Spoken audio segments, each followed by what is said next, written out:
Sir जय Hind. Colonel Dinesh Sharma sir, जय हिंद। बहुत बहुत शुक्रिया समय देने के लिए। Thank you sir. Thank you sir, आपने समय दिया। अग्निवीर के मुद्दे पर मुझे आपके साथ बातचीत करनी थी, क्योंकि जम्मू कश्मीर, पंजाब, हिमाचल, यहाँ से बहुत सारे युवा जो हैं इंडियन आर्मी में जाते हैं, चाहे वो डोगरा में हो, चाहे सिख में हो, सिखलाई में हो, पंजाब में हो, जकलाई में हो, जैक राइफल में हो, तमाम यहाँ से हमारे युवा निकलते हैं और उनकी फर्स्ट प्रायोरिटी ही होता है कि वो इंडियन आर्मी को ज्वाइन करें। लेकिन अग्निवीर स्कीम आने के बाद से थोड़ा सा सेटबैक इन युवाओं को लगा है। अब हमसे कई अग्निवीर जा चुके हैं सर, वो मुझसे पूछ रहे हैं कि सर अब हमारा आगे क्या होगा, क्योंकि हमारे पास एक ही साल बचा है, हम आगे क्या करेंगे, हमें क्या करना चाहिए, हमारे पास क्या ऑप्शंस हैं। तो किस प्रकार से सर इस अग्निपथ स्कीम को आप देखते हैं? क्योंकि हाल ही में एक पॉइंट और मैं साथ में ऐड कर दूं कि एक रिव्यू रिपोर्ट भी आर्मी की तरफ से मिनिस्ट्री ऑफ डिफेंस को भेजी गई थी। अब वो रिपोर्ट कहाँ गई, इसके बारे में भी कोई जानकारी अभी तक नहीं निकल पाई है। तो किस प्रकार से आप इस अग्निवीर स्कीम को देखते हैं सर? और क्योंकि एक साल उनके पास, बच्चों के पास बचा है, क्या उनके पास ऑप्शंस हैं? और उसके बाद फिर मैं आगे कई और सवाल आपसे लेता हूं sir. Rajesh ji, thank you very much for calling me in your so popular show। और मुझे बड़ी खुशी हो रही है कि आप जो हैं एक पहले व्यक्ति हैं जिनका कि मेरे से रास्ता हुआ है, जो कि इस बारे के अंदर पता करना चाहते हैं कि हमारे युवकों को जिन्होंने अग्निवीर ज्वाइन किया है उनका फ्यूचर क्यों है। तो आज हम इस मसले के ऊपर बातचीत करेंगे, लेकिन बातचीत शुरू करने से पहले मैं एक डिस्क्लेमर या एक क्लैरिफिकेशन देना चाहता हूं आपके थ्रू आपके दर्शकों को कि हम जो भी बातचीत करने लगे हैं वो बातचीत हमारी बेस्ड है ओपन मीडिया के अंदर जो इंफॉर्मेशन अवेलेबल है। हमारी की हुई बातचीत को किसी प्रकार की अथॉरिटी या दिशा निर्देश ना समझा जाए। मैं सलाह दूंगा कि इसके बारे में अच्छी जानकारी लेने के लिए उन युवकों को जहाँ जो सपना देख रहे हैं अग्निवीर को ज्वाइन करने के लिए, उन्हें केंद्र सरकार और विभिन्न स्टेट गवर्नमेंट्स की ऑफिशियल वेबसाइट को देखना चाहिए। ये मैं कहना चाहता था जी। अब बात करते हैं अग्निवीर के बारे में। देखिए साहब, एक सशक्त भारत के अंदर जो है युवाओं का बहुत बड़ा योगदान है। जून 2022 के अंदर ये स्कीम खोली गई थी, अग्निपथ की स्कीम खोली गई थी कि जो हमारे युवा हैं वो उनका जो सुनहरा सपना है राष्ट्र की सेवा करना और डिफेंस फोर्सेस के लिए सेवा देना, ये स्कीम उनके लिए एक सुनहरा मौका थी। और मैं यहाँ पे ये भी कहना चाहता हूँ, मैं खुद एक वेटरन हूँ, तो डिफेंस फोर्सेस के अंदर नौकरी करना एक बहुत गर्व की बात होता है। आपकी इज्जत आपके परिवार में या आपके पीयर ग्रुप में ही नहीं होती है, बल्कि पूरा समाज जो है वो आपको एक इज्जत की नजर से देखता है। तो इन्हीं बातों को ध्यान में रखते हुए हम आगे बढ़ते हैं। अग्निपथ की जो स्कीम थी वो केंद्र सरकार ने आर्मी के डिफेंस फोर्सेस के साथ कंसल्ट करने के बाद जून 2022 के अंदर ये स्कीम शुरू की थी।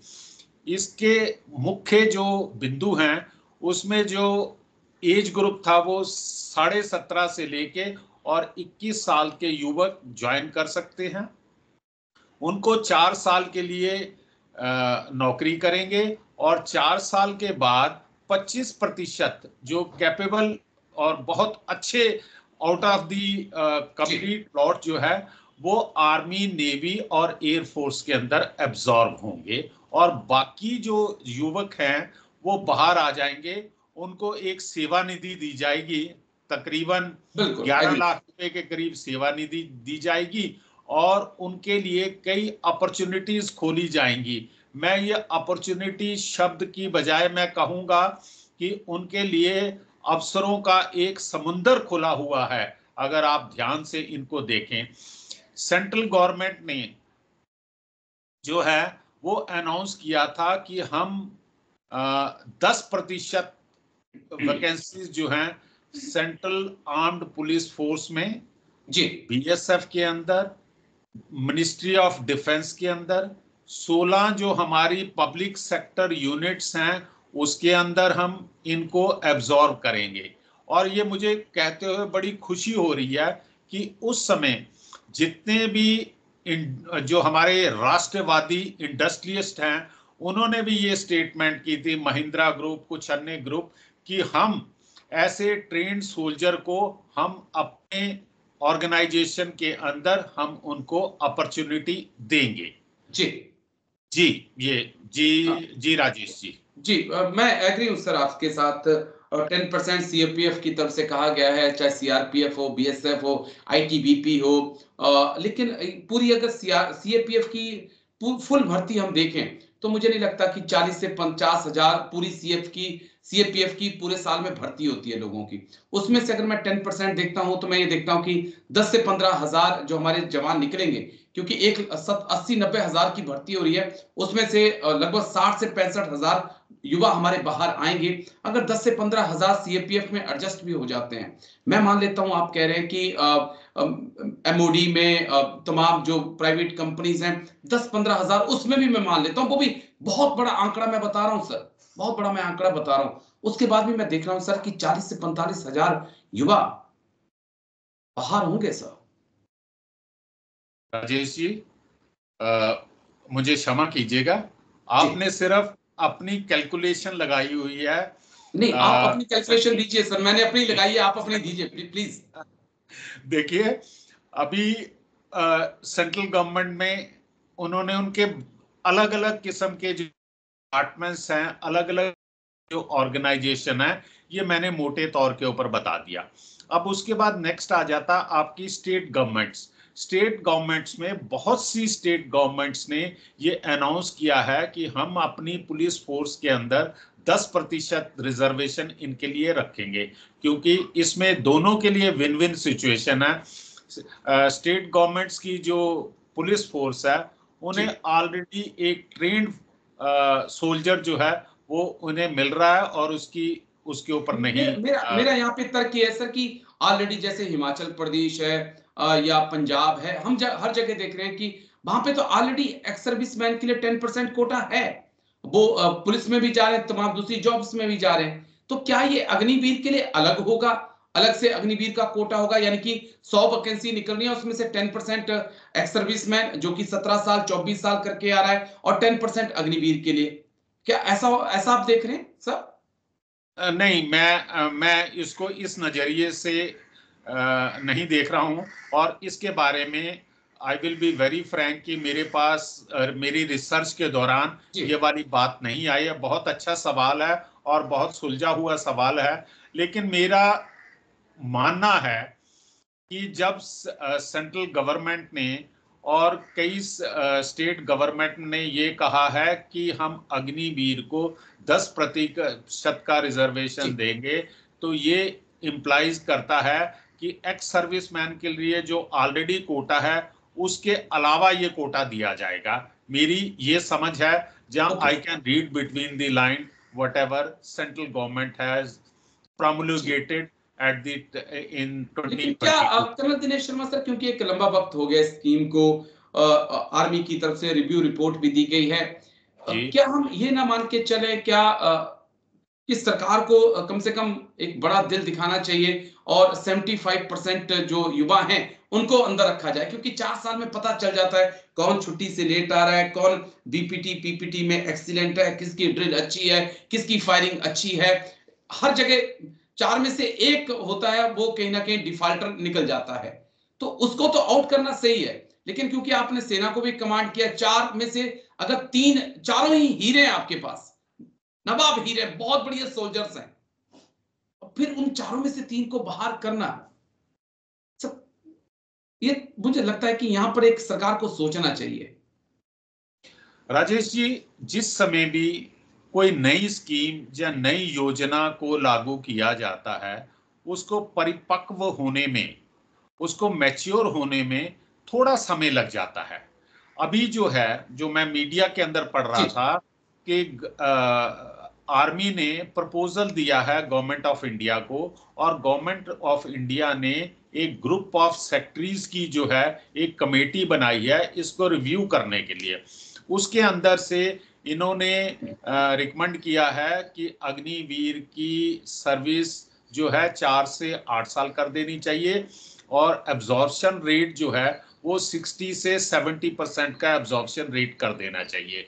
देखिए, इस प्रकार की रिकमेंडेशन या फीडबैक जब डिफेंस फोर्सेस की तरफ से सरकार को दी जाती है तो जो ग्राउंड रियलिटीज हैं उनको उन्होंने देखा है। और हमारे यहाँ पे जो हमारी डिफेंस फोर्सेस है, हम एक डेमोक्रेटिक कंट्री की डिफेंस फोर्सेस हैं, हमने पूरा रिव्यू करके और अपना व्यू पॉइंट जो है वो सरकार को पुट अप कर दिया है। अब फाइनल डिसीजन जो है, क्योंकि सरकार भी इसके ऊपर स्टडी करेगी, और मुझे पूरा विश्वास है कि सरकार जो है इसके ऊपर एक पॉजिटिव रिस्पांस लेगी और इसके अंदर से काफी हद तक जो है चेंजेस आ जाएंगी। जो स्टार्टिंग का पीरियड है, जो अभी बैच चल रहा है, आपने उनकी परफॉर्मेंस देखनी है, आपने उनके ग्राउंड के ऊपर उनकी कैपेबिलिटीज देखनी है।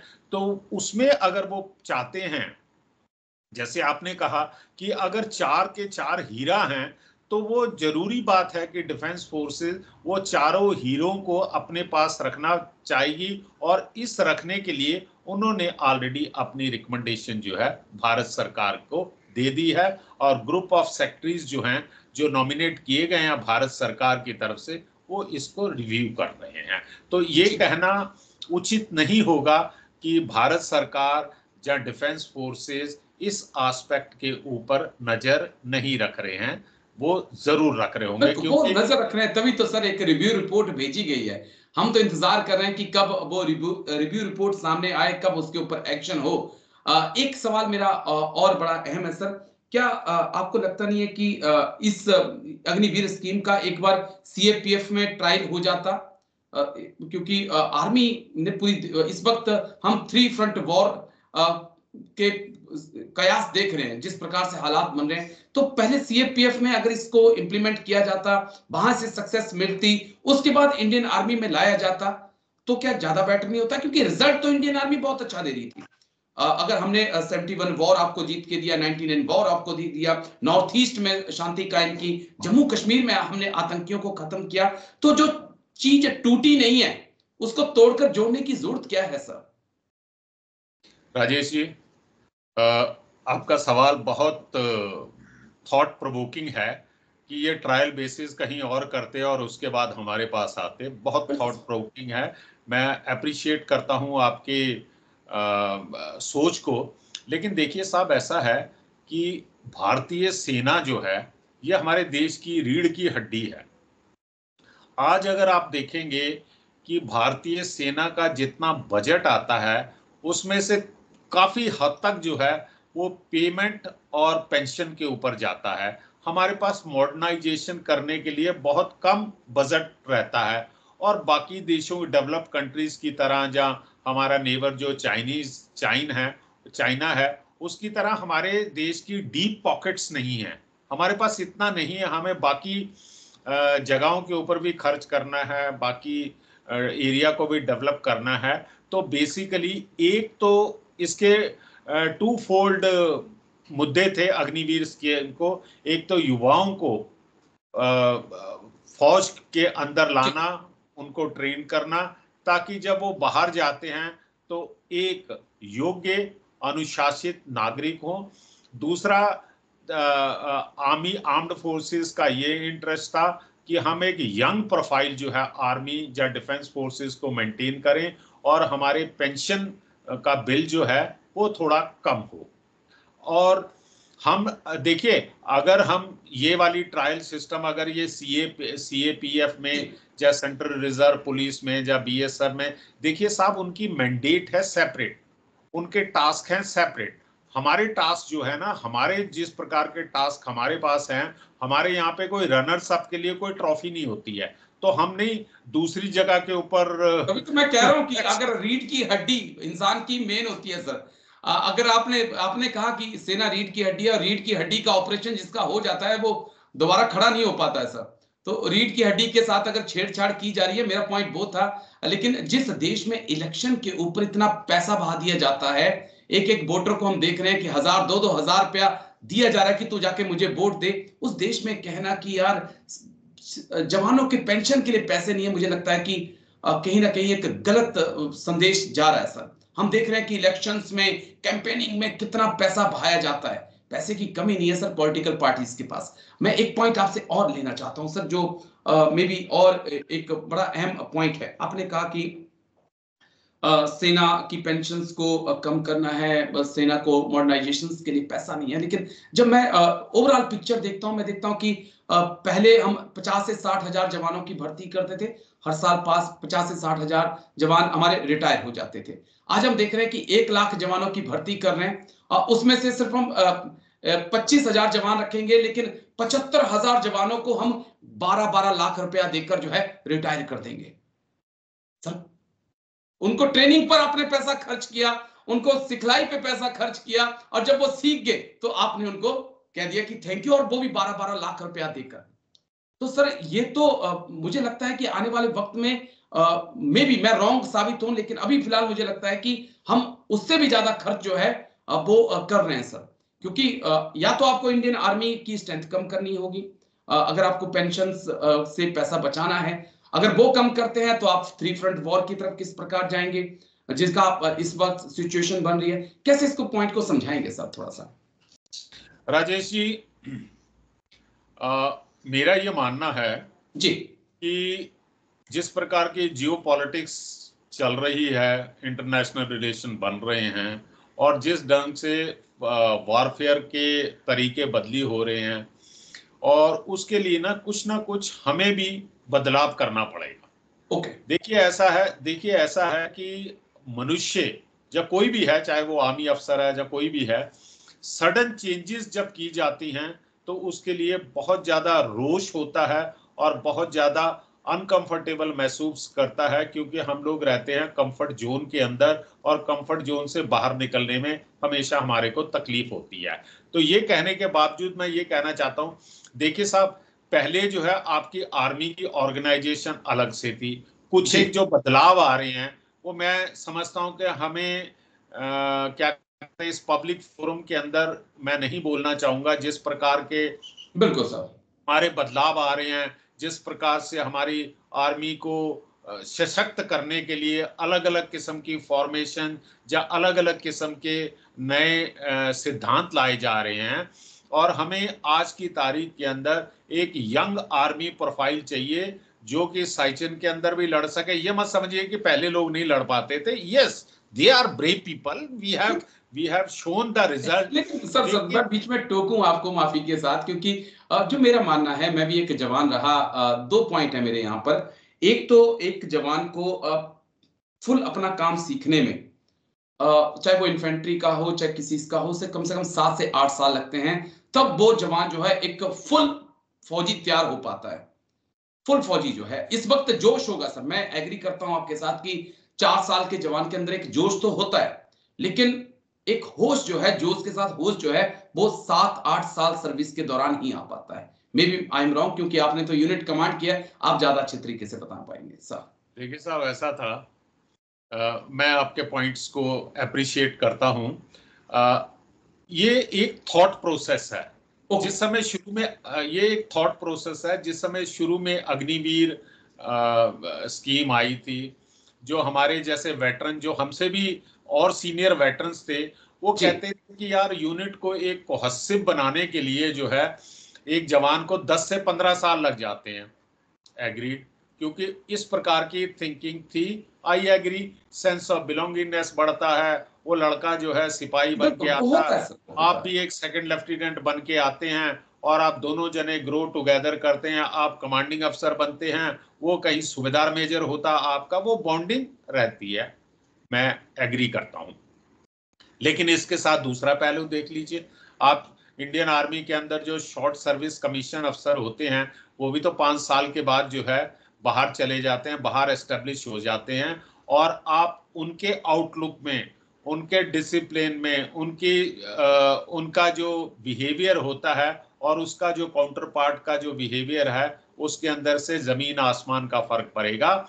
और मैं ये एक पॉजिटिव है, हमें आर्मी के बारे में तो सोचना है, लेकिन उससे बड़े हमें अपने राष्ट्र के बारे में, हमें अपने समाज के बारे में सोचना। अगर आपका ये कुछ स्ट्रेंथ जो है बाहर जा रही है, तो वो एक डिसिप्लिन नागरिक बन के जा रही है, एक वो उसके अंदर कुछ फंडामेंटल वैल्यूज लेकर वो बाहर जा रहा है, और वो हमारे समाज को, हमारे देश को, वो जिस भी फील्ड में जा रहा है, चाहे वो अपना व्यापार शुरू करता है, जब वो इंडस्ट्रियल सेटअप के अंदर जाता है, या किसी में भी जाता है, वो जाएगा। लेकिन मैं आज की तारीख के अंदर मैं पूरी तरह से सहमत हूँ ये अग्निपथ स्कीम के लिए, ये सारे के सारे, क्योंकि हमारे फौजियों में, जिसने फौज में जाके 1 महीना भी गुजार लिया ना, मुझे कोई डाउट नहीं है कि वो बंदा उसी दिन से एक अच्छा सोल्जर साबित होगा।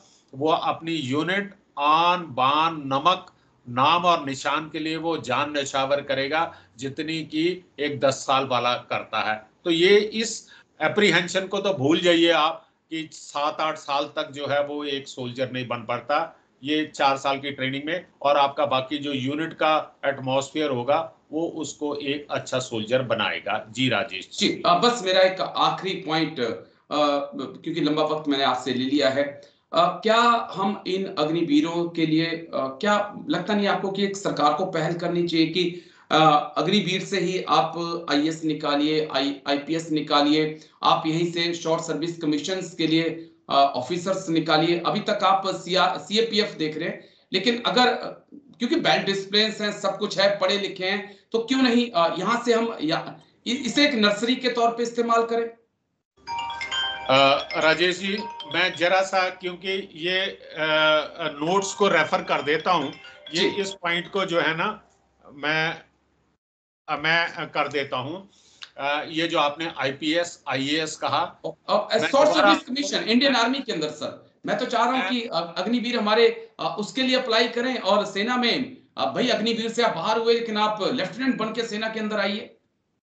अब मैं राजेश जी, ये मैं तीसरी बार आपको जो है आपकी तारीफ करूंगा कि ये वाला, देखिए साहब, ऐसा है, ये जो हमने बात की शुरू में, जो इनकी रिजर्वेशन है 10% है, लेकिन अगर आप डिटेल में जाएंगे, मिनिस्ट्री ऑफ एजुकेशन ने इनके लिए डिफरेंट टाइप के कोर्सेज जो हैं वो इजाद किए हुए हैं। एक IGNOU, Indira Gandhi national open university जो है, इस टाइम के दौरान जो है इनको ग्रेजुएशन की डिग्री देगी, जिसमें 50% क्रेडिट जो होगा वो आपकी जो आपने स्किल यहाँ से सीखे हैं, और बाकी बास्केट ऑफ कोर्सेज हैं जो इनको दिए जाएंगे। वो ये नहीं है कि एक जो 10वीं पास या 12वीं पास बच्चा गया है, जब वो बाहर निकलेगा, 1 मिनट बाहर निकलेगा, वो एक ग्रेजुएट होगा, और उसमें रोल है हमारे और आपके जैसे जो एक्स सर्विसमैन है, इस प्रकार के इंफॉर्मेटिव प्रोग्राम करके हम उनके माता पिता को और जो पोटेंशियल अग्निवीर हैं उनको हम मोटिवेट कर सकते हैं कि आप जो है, आप अपना एम जो है ऊपर रखो। और मेरा ये मानना है कि जो भी यूनिट कमांडर होंगे, जिन जिन यूनिटों के अंदर हैं, चाहे नेवी में या वहां पर हैं, वो लोग इनको प्रॉपर गाइड करते होंगे time to time, a kind of a motivational lecture या रोल कार के दौरान, कि आपके बाहर ये एवेन्यू है, आप ट्राई करो। अरे भाई, क्यों नहीं बन सकते हैं? उनमें क्या कमी है? एक जवान के अंदर या एक अग्निवीर के अंदर क्या कमी है? अगर उसके अंदर श्रम कर, आपने इंडियन आर्मी डिफेंस फोर्सेज ने आपको बेस बना के दे दिया, आप 10वीं पास नहीं है जब 4 साल के बाद आप बाहर जा रहे हैं, आपके पास डिग्री है, आपके पास स्किल है, आपके पास सारी की सारी आपको एक्सपोजर दिया गया है, और आप बनेंगे। अगर इस प्रकार के जैसे मेरा ये मानना है कि जैसे एज रिलैक्सेशन दे रहे हैं, पहले बैच को जो है वो 5 इयर्स की एज रिलैक्सेशन दे रहे हैं, बाद में आपको 3 साल की एज रिलैक्सेशन मिलेगी, तो ये जरूरी है कि उनको सिविल सर्विसेज के अंदर, जहाँ शॉर्ट सर्विस कमीशन या कंबाइंड डिफेंस सर्विसेज के अंदर ये प्रोविजन को डाला जाएगा। और मेरी शुभकामनाएं हैं कि अगली बार जो है, क्या कहते हैं, बहुत सारे हमारे बच्चे जो हैं वो गस्टर्ड अफसर क्लास 1 बने। जी राजेश। बिल्कुल बिल्कुल, मेरा भी यही सपना है सर कि अग्निवीर आए, अच्छा करें, लेकिन अभी भी मेरा ये मानना है, क्योंकि वक्त लंबा ले लिया मैंने आपसे, कि एक जो आर्मी के सर्टिफिकेट होते हैं सर, मेरे पास भी इतने रखे हैं, है ना। मैंने भी जाके जो सैनिक हमारे बोर्ड होते हैं वहां पे जमा कराए, आज तक किसी का कॉल नहीं आया कि फौजी भाई तो नौकरी के लिए आ जा कभी इंटरव्यू के लिए। और दूसरा इग्नो जो सर्टिफिकेट, इग्नो जो है वो सर्टिफिकेट देती है। तो मैं अग्निवीर भाइयों से इतना कहूंगा कि आर्मी की बजाय आप अपनी खुद की इग्नो से पढ़ाई करिए, पढ़ाई को जारी रखिए, पढ़ाई बहुत काम आती है। और अभी बहुत कुछ देखना है सर अग्निवीर को लेकर, पॉजिटिव नेगेटिव बहुत कुछ होना बाकी है अभी।